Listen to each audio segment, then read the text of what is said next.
السلام علیکم، بسم اللہ الرحمن الرحیم۔ محترم ناظرین، ہماری یہ دنیا جنگوں کی تاریخ سے بھری پڑی ہوئی ہے۔ ہر دور میں مختلف اقسام کے ہتھیاروں کا استعمال کیا جاتا رہا ہے۔ آج کی ویڈیو بھی ایک ایسے ہتھیار کے بارے میں آپ نے کبھی نہ کبھی تاریخ یا کتابوں میں یا پھر اپنے بزرگوں سے ضرور سنا ہوگا۔ کہا جاتا ہے کہ انسان نے اپنے ابتدا میں ہی ہتھیار بنانا سیکھ لیا تھا۔ ان کو وہ اپنے حفاظت اور شکار کرنے کے لیے استعمال کرتا تھا۔ یہ اس وقت کی بات ہے جب ہمارے نبی کریم صلی اللہ علیہ وسلم قلباً اسلام کے لیے راہ حق پر نکل پڑے تھے۔ مختلف روایت میں کہا جاتا ہے کہ آپ صلی اللہ علیہ وسلم کے پاس جو تلوار موجود تھی اس کا نام ذوالفقار تھا۔ اس تلوار کی بناوٹ اور ساتھ دوسری تلواروں سے مختلف تھی۔ اس تلوار میں آگے کی جانب دو الگ الگ منہ نکلے ہوئے تھے، جس کی وجہ سے اسے دو دھاری تلوار بھی کہا جاتا تھا۔ اس طرح ایک اور روایت میں پایا جاتا ہے کہ ایک جنگ کے موقع پر حضرت علی علیہ السلام کی تلوار، جس سے وہ کافروں کے خلاف جنگ کیا کرتے تھے، جنگ کے دوران ایک ڈال لگنے سے ٹوٹ چکی تھی، اور اس موقع پہ نبی کریم صلی اللہ علیہ وسلم نے اپنی تلوار ذوالفقار حضرت علی علیہ السلام کو عنایت فرمائی۔ جبکہ دوسری روایت میں ہے کہ تلوار ذوالفقار اللہ تعالیٰ کی جانب سے بھیجی گئی۔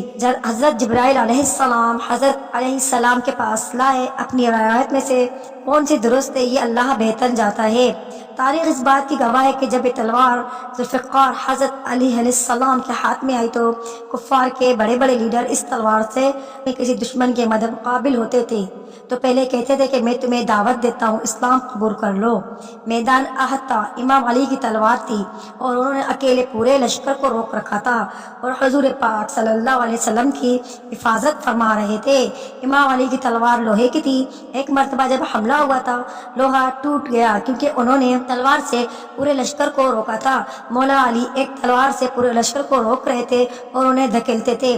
جو بھاگتا تھا اسے بھاگنے دیتے تھے اور جو مقابلے کے لیے آتا تھا مقابلہ کرتے تھے۔ تلوار ٹوٹنے کے بعد ایک دفعہ پیغمبر کی طرف منہ کر کے کہا، یا رسول اللہ صلی اللہ علیہ وسلم، میری تلوار ٹوٹ گئی ہے، میں اکیلا آپ کا دفاع کر رہا ہوں۔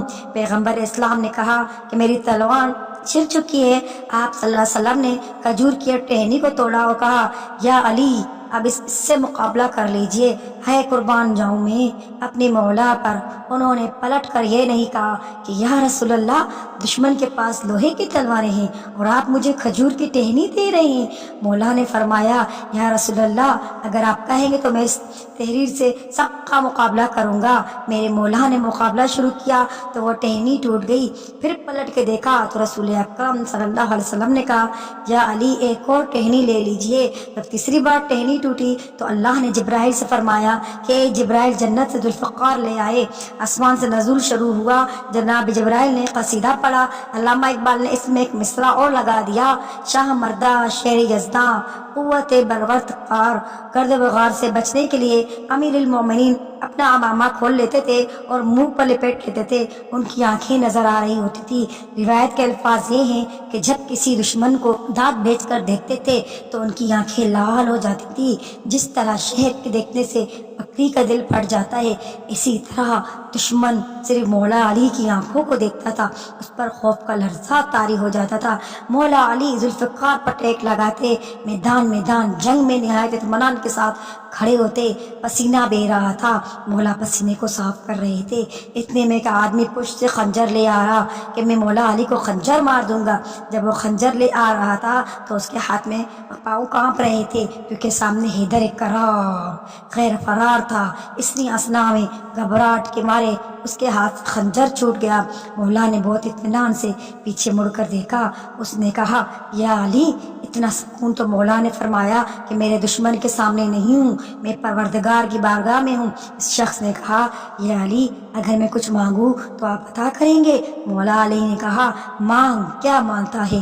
سبحان اللہ، میدان جنگ ہے اور دشمن علی کو مارنے آیا ہے۔ مولا فرما رہے ہیں، مانگ، کیا مانگتا ہے؟ یہ علی کا کردار ہے۔ اس شخص نے کہا، یا علی، اپنی تلوار مجھے دے دیجئے۔ مولا علی نے اپنی تلوار اور اس کو دے دی۔ اب وہ بہت گھبرایا، کہا، یا علی، میں آپ کو قتل کرنے آیا تھا۔ مولا نے فرمایا، ہاں جانتا ہوں۔ کہا، پھر بھی آپ نے تلوار دے دی؟ مولا نے فرمایا، ہاں۔ تو اس نے پوچھا، کیوں؟ مولا نے فرمایا، میرا دین یہی کہتا ہے کہ میں ثقافت کے اس درجے پر فائز ہوں، میدان جنگ میں بھی دشمن کو عطا کرتا ہوں۔ اس نے کہا، یا علی، آپ کا یہی دین ہے تو مجھے کلمہ پڑھا لیں۔ میں آپ ہی کے دن پر آنا چاہتا ہوں۔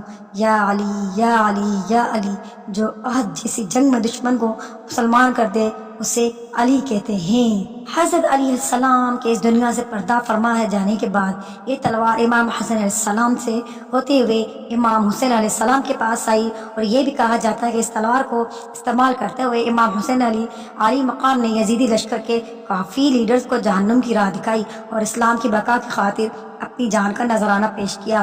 امام حسین علیہ السلام کی شہادت کے بعد یزیدی لشکر کی جانب سے یہ تلوار لوٹ لی گئی۔ اس طرح یہ مختلف ادوار میں پورے عرب سے ہوتے ہوئے آخرکار خلافت عثمانیہ کے دور میں ترکی لائی گئی، اور آج بھی تلوار ترکی کے ایک میوزیم میں موجود ہے، اور یہ تمام دنیا سے آنے والے سیاح یہاں رکھی گئی تلوار ذوالفقار کی زیارت کیا کرتے ہیں۔